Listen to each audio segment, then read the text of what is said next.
Welcome back, Llama Trekkers. Now, this morning I'm still here in North Yorkshire, and I'm at the fabulously named location of Boggle Hole, a place I came to about 30 years ago on a biology field trip. But today we're going to take a bit of a hike along the coast, up north towards Robiners Bay and beyond. Why don't you come with me?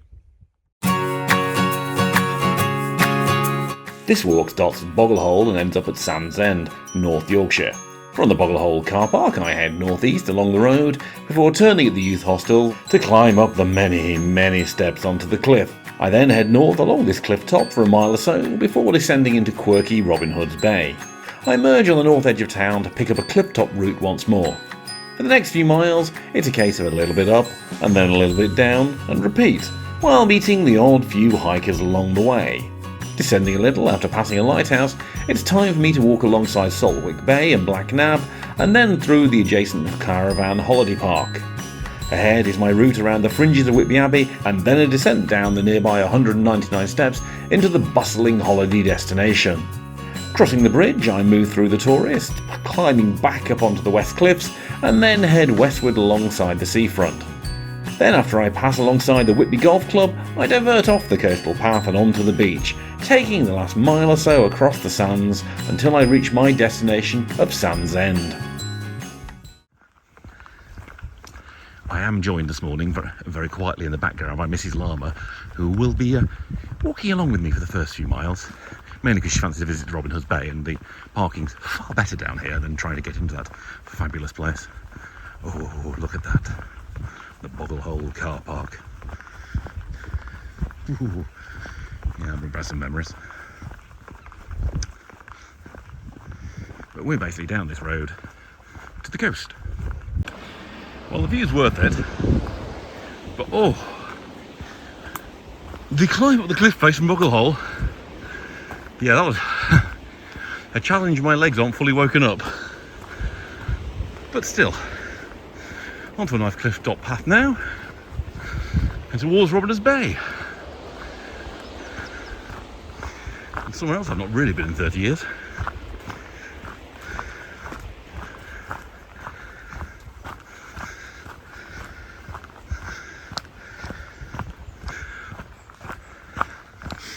Nice a bit of shade as well.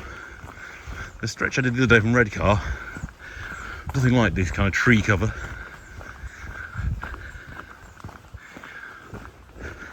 That's it. Farewell to Boggle Hole. Robiners Bay there, hoving into view. Just met a fellow hiker who's doing the whole of the Cleveland Way at the moment. I was very impressed by that. That's a much more serious distance than I'm doing this week. Lovely chap, and had some good recommendations for Mrs. Llama in terms of where she can find a nice snack once she gets to Robiners Bay and puts her feet up for a while. But look at that, does not Robiners Bay look so idyllic? Classic North York seaside location. And I would definitely advise you to approach it by not visiting Robiners Bay on car, but come park a mile or so at Boggle Hole and walk in. Yeah, okay, apart from that large cliff walk at the start. Fair to say, there's been a bit of a climbing exploration to find my way through Robiners Bay there.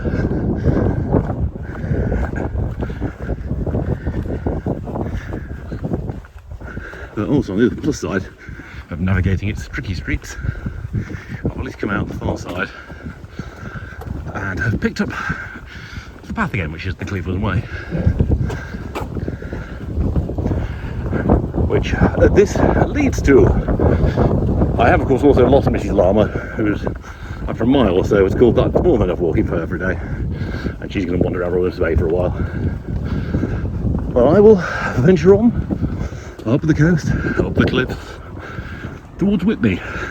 As we leave Robiners Bay, slight diversion. The path used to run in front of those houses over there. There's a sign saying has permanently been diverted. I thought they were new builds, but they've clearly been there a long time. Clearly someone has excised their right of way, or closing the right of way. Still, it is very well signposted, so I shall not complain, and I think we're rejoining it just ahead. There we go. 6.5 miles to Whitby. Oh, that's a fair distance. Back in my teenage years, My mother brought me and my younger brother along this route to Promenade Road from the edge of Whitby, South Whitby, and back. So a good 10-mile walk easily, as we were staying on the Clifftops outside of Whitby. But still, a good walk. The only problem with a nice rolling bit of cliff landscape that gently goes downhill is the knowledge that on the far side I've got to go gently uphill again. But I'd be lying if I didn't say how much I was loving this scenery and loving a bit of the nostalgia of our famous family walk all those years ago. I shall spare my mother's blushes, since I know she watches my videos, of one particular instance on that trip. But I'm sure if my brother's watching this, he'll know exactly what I'm referring to. I am also impressed that she managed to drag two fairly young, one preteen and one teen, along this route without, I was hoping, too much complaining. Mum may remember that differently. I think I was quite enjoying the walk, a sign of things to come. Maybe Mum didn't enjoy the walk quite as much as we did, but it was a certain highlight of a particularly good holiday we went on. That and having the bendy sausage and beans in the Whitby Cafe, that was another real highlight. Do you know what? Still love a bendy sausage and beans even today. My tastes haven't changed that much. Those steps certainly a lot less steep than the ones out of Boggle Hole. It'd be a giant to walk up those.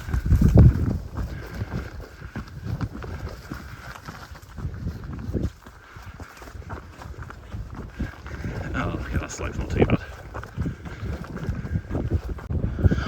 Probably won't be able to hear me over the wind, but I just thought as I'm coming over this promontory, this is some beautiful countryside to be walking in.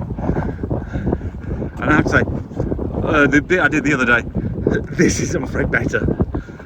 Mainly the hills are slightly shorter, but also the kind of vistas along the cliff tops are just clearer, and you can actually get a bit more sort of striding walking done. It's not all climbing.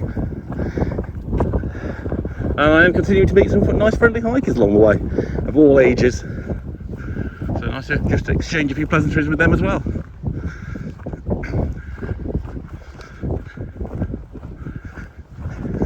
Hoping not too much more up and down before we get to Whitby itself.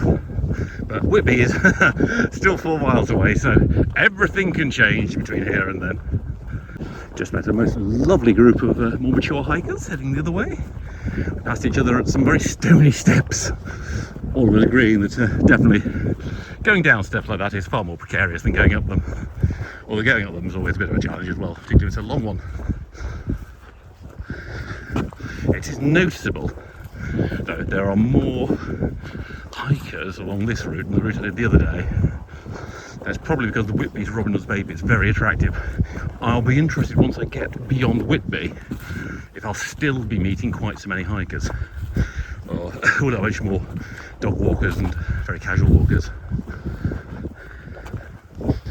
But I have to say, you could not wish for more ideal conditions. It's not quite as warm as the other day, though the sun is out. There's a healthy amount of cloud in the sky to give you a little bit of decrease in the sun's intensity, and a lovely sea breeze to keep you cool. Pretty much ideal conditions, especially for August. But yeah, that promontory ahead, I suspect when I get to that in, I don't know, 40-45 minutes, I might finally be able to see Whitby itself. I haven't had any more signs telling me how far it is. Our lighthouse is the the first building I've seen on the route since Robin Hood's Bay, some 4 or so miles ago. Fascinated by the fact I passed a sign that said 3.5 miles to Whitby, and then a good half a mile further on there was a sign saying 3.5 miles to Whitby.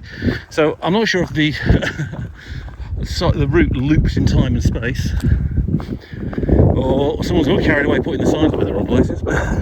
So I'm not overly relying on the signage to tell me how far I've got to go. I think it's still 2 miles. I suspect though, beyond that headland, possibly just even beyond that lighthouse, we will have first sight of Whitby itself. I've just seen, I think is Whitby in the countryside over the hills, but you know, can't swear to it. It'll be very characteristic once I can see the Abbey atop the cliffs, although of course that's still way out of the town itself. It's a very nice little lighthouse, not that tall, but still very lovely. And I think ahead of me on that building there, there's some nice foghorns, which some friends of mine particularly like. Nice and loud to warn you of fog. We do seem to be coming down rather a long way, which worries me that there's going to be suddenly a long ascent ahead of me. And just coming over this headland, I recognise that outshot of rock over there. I also recognise that caravan site where I stayed, but beyond that, Whitby Abbey. So Whitby now, technically a site, still a fair bit of walking to get it. I've kept saying to Mrs. Llama that it was 30 years ago or so that I was on a holiday here last. I think it's close to 40 years, unfortunately. I had some holidays here, very good holidays, I have to say. Played down on that very beach, scrambled over all the rocks, opened that very gate, probably. No, I'll be a newer gate. Whitby, 1 mile.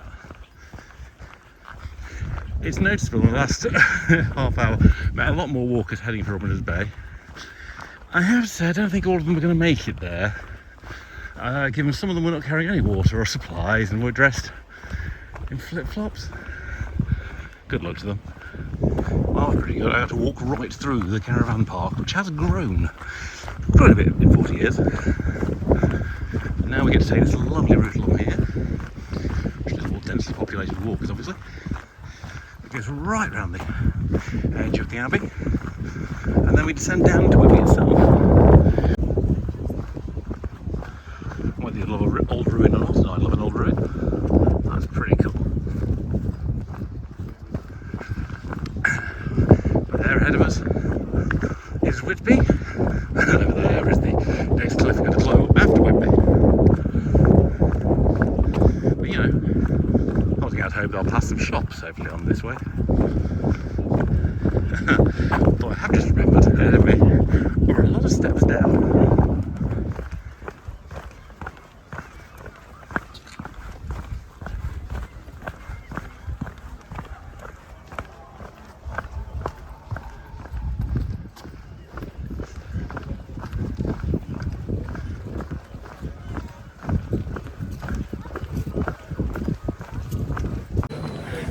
Yeah, sweet baby cheeses. Whitby Main Streets are crawling with holidaymakers. So slowing down my normal high speed.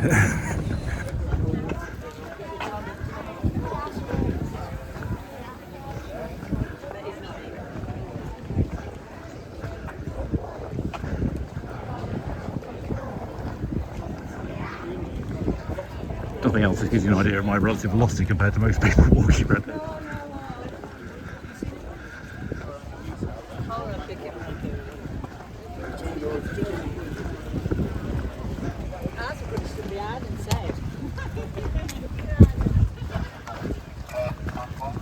Test 1, 2, 3, 4, 5.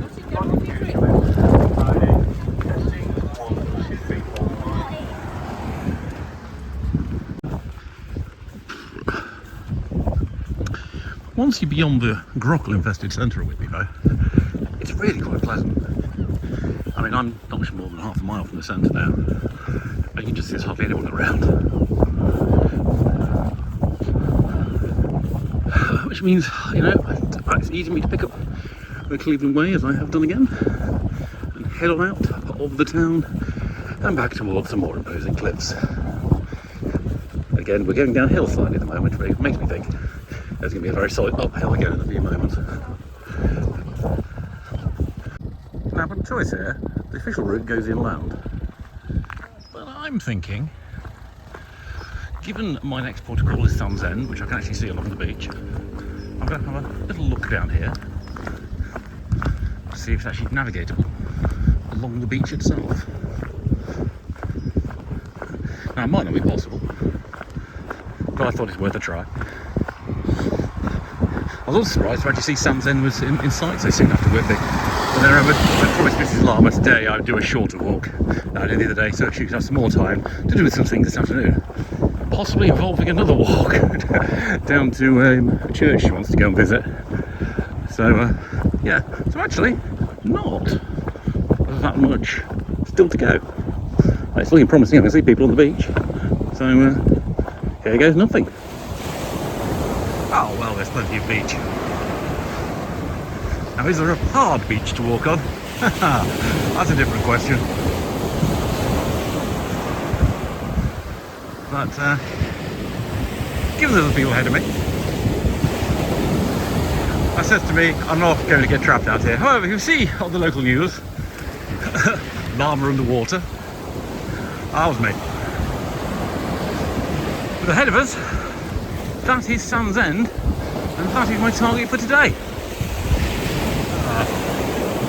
Yeah, the sea keeps trying to get me, and has got me once. But soon, I'll be safe on those nice concrete breakwaters over there. Oh look, I can actually see the route up there. That was the Cleveland Way that I've decided not to bother taking. Oh, given how squishy the sand is, it might have been faster. But I think there's a lot more climbing, and you know what? I was ready to call it a day with climbing. It's kind of nice to finish this walk. I started in a car park above Boggle Hole, walking on the beach to Sandsend, appropriately enough. It's not bad having shown these sea defences to walk along. Apart from the fact, periodically, there's a huge gap in them, with either a concrete bollard like here, or just a huge gap. So you end up having a scramble over like that. It's kind of nice having an expressway, and I think I can actually see Mrs. Llama ahead. I'm waving to her, but she's not looking. It's not Mrs. Llama, it's someone who's wearing a very close ensemble to her. And she'll say later, when did I spot you before you spotted me? And I've waved to you several times right here. But yes, here we are, carrying on to the final approach to Sandsend. Planning to finish just with those nice white buildings over there. And there we are, the end of today's walk here in beautiful Sandsend. And appropriately enough, below me, the sands have most certainly ended. I even enjoyed the walk because it was slightly less than I did the other day. I've enjoyed it a lot more, but my legs aren't quite as knackered. Although, I think I finished up in a more scenic spot with less heavy traffic running behind me. Anyway, I shall hope to see you for some more non-coastal walking with Llama Paws another time. See you next time.